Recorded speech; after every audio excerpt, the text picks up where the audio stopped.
all in one place. All right, guys.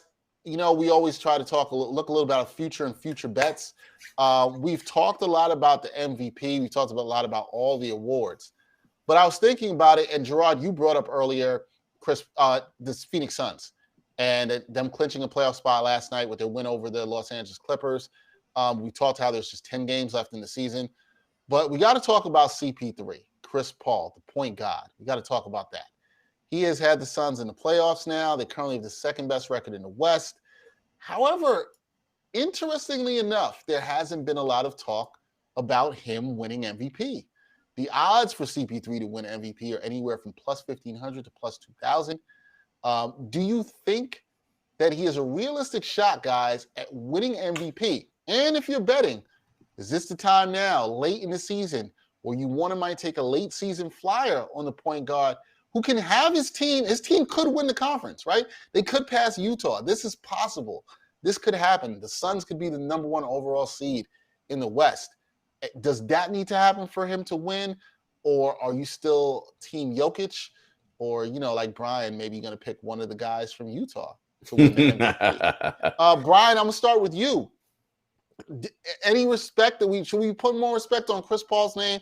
And would you tell the bettors out there to maybe throw a couple of dollars on Chris Paul right now? It's hard because I don't think he's going to win it, but he would be worthy, right? Like, I think that he's put up a MVP type of performance. I don't think he should win it over Nikola Jokic, though. I think Jokic should be the favorite right now, and I think that Chris Paul has an argument for second place at best.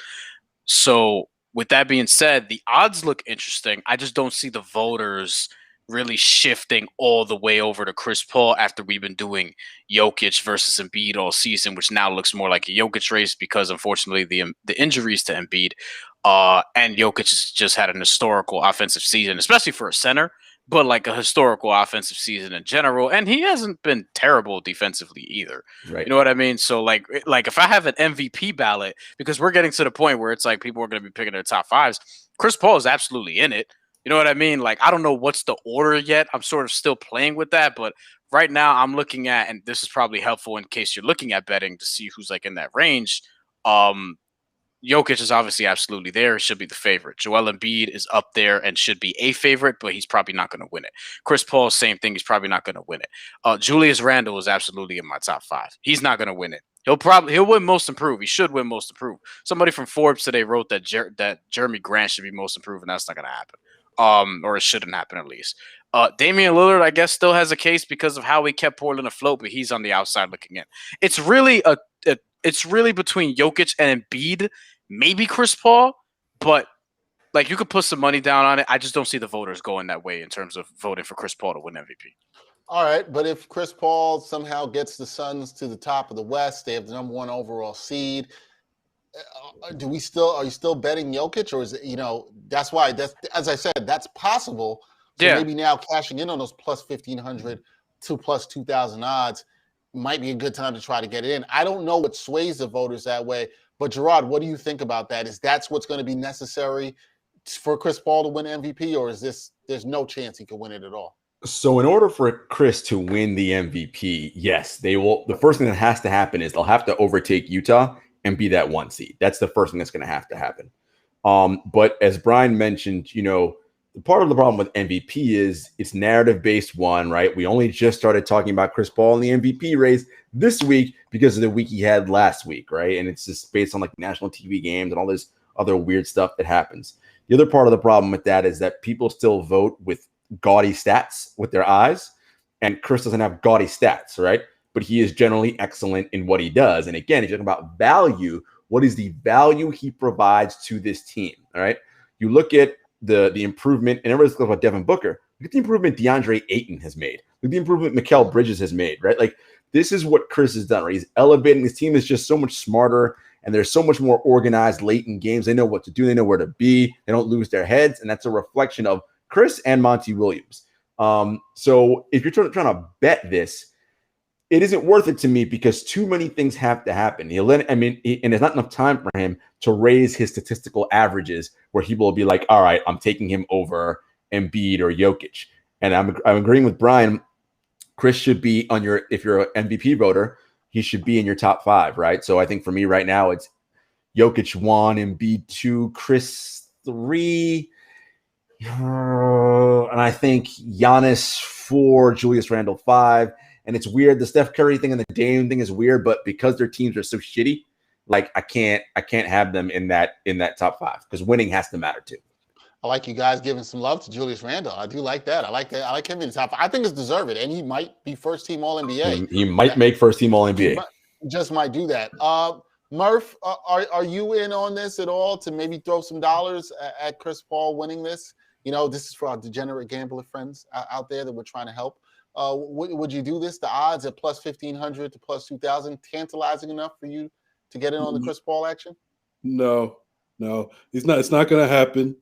I'm even like a little tired of all this the Chris Paul love. Damn, we gotta hate on the point guard, man. Damn. He's a great player. He's been a great player for a long time. What? Talk about gaudy stats. I mean, the dude's averaging like 16 and 8. 16 and 9. We're talking about he's the MVP. Booker wasn't like Booker's not there.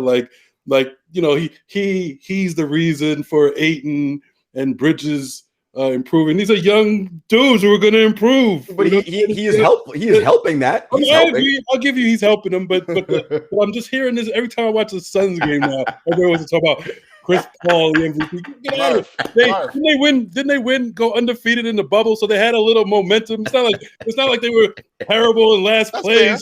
You stuck Chris Paul in there, and now all of a sudden they're the top in the West. Like he's very good. Is he? Let me ask you guys a question. Is he first team All NBA?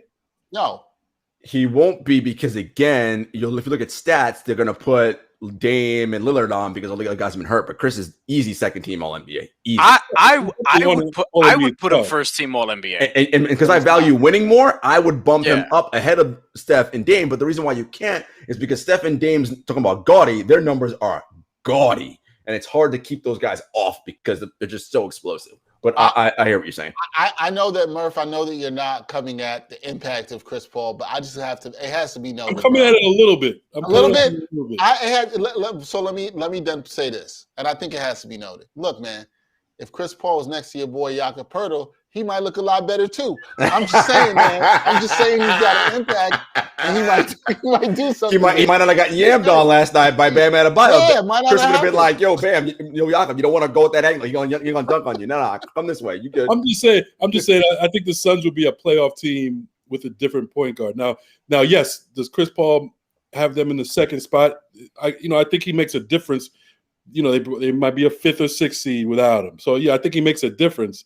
But I'm just not buying into the whole, like, he's the savior, you know what I'm saying, of the Phoenix franchise. I'm not buying it. I think, one of the things about Chris is I think as time goes on, he's getting criminally underrated. Because I feel like he probably should have had an MVP earlier in his career. And I'm trying to think which season that was. 07, 08, the year that Kobe won. Yes. He was unreal. That was when he was in New Orleans? Yeah, he was excellent that year.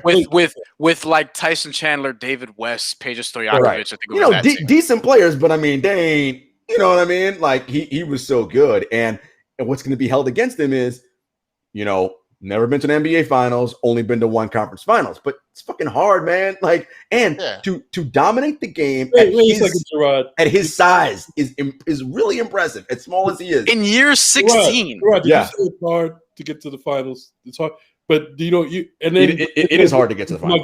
You don't give my guy Giannis any slack. No. I'm gonna give Giannis. I like to hate on him because you like him so much. That's why I kill him. No. Look, Giannis is incredible, and he's already been to one conference final, which is already amazing. Like again, it's hard to win this shit. Like especially with the way these teams are.